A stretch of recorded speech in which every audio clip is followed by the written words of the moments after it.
Welcome back to Frontline News. I'm Michael Sharp. It's now time for Frontline Business. Remittances to Jamaica have been hit by the coronavirus pandemic.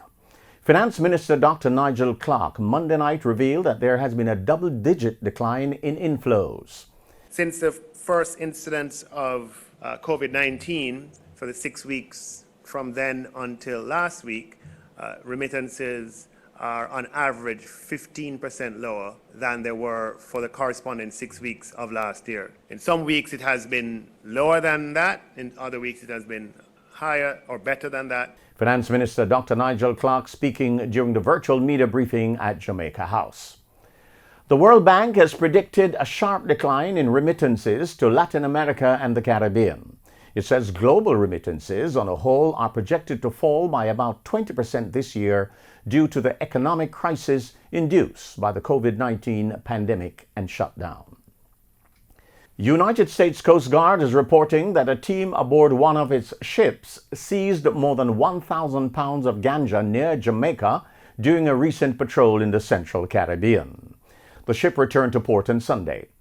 In a media release Monday, the Coast Guard said the team came in contact with a go-fast vessel off the coast of Jamaica and seized 1,306 pounds of ganja, valued at more than $2.3 million US. The Coast Guard also detained 4 suspected drug traffickers.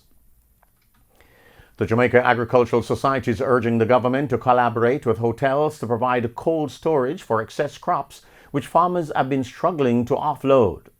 President of the Jamaica Agricultural Society, Lentworth Fulton, outlined how the arrangement would work.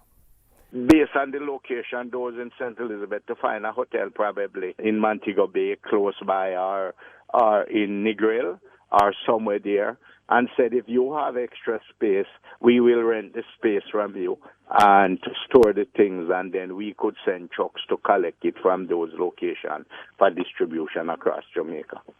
Some farmers have an abundance of produce due to hotels and restaurants either scaling down operations or closing their doors as a result of the coronavirus.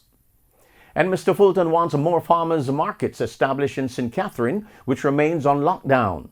He says this will increase the supply of fresh produce and provide new markets for farmers with excess supplies. This is something that the 3 ministers, Shaw, Hutchinson and Green, need to follow through on with the Mayor, Leon Thomas, to see how well they could work out that protocol. Because if you get some food mart in every facility, you don't have to use community centers. You can have other private buildings, and those could make a business of it, that people could go to these private spots once they're sanitary and meet the standard to buy, just like you're going to a market, and you would now help to diffuse the crowd instead of everybody gathering up, going to markets and so on. In 2 days trading session, the JSE Combined Index declined by 11,090 points to close just under 400,000 units. Overall market activity resulted from trading in 68 stocks, of which 17 advanced, 41 declined, and 10 traded firm. The junior market index advanced by 17 points to close at over 2,000 units. Stocks advanced for Consolidated Bakeries Jamaica, Express Catering, First Rock Capital Holdings, and Fosrich Company Limited. Stocks declined for Barita Investments, Berger Paints, Blue Power Group, Caribbean Assurance Brokers, and Caribbean Cement. Trading firm were Guess Corporation Limited, ordinary shares, JMB Group 7.50%, Lumber Depot Limited, Paramount Trading Jamaica, and Pulse Investments Limited. Radio Jamaica Limited was the volume leader with 66.7 million units, followed by Trans Jamaican Highway Limited with 14.7 million units, and Wigton Wind Farm ordinary shares with 6.6 million units. And now for the foreign exchange.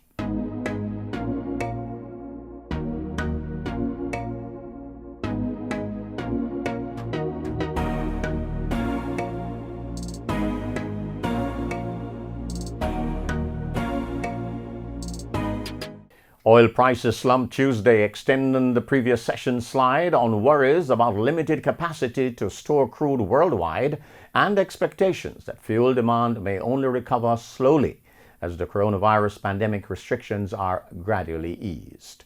Brent crude was down $2.14 to settle at $18.97 a barrel. U.S. West Texas Intermediate fell $1.88 or 14.1% to settle at $10.90 a barrel. And that's it for Frontline Business. I'm Michael Sharp, wishing you pleasant viewing.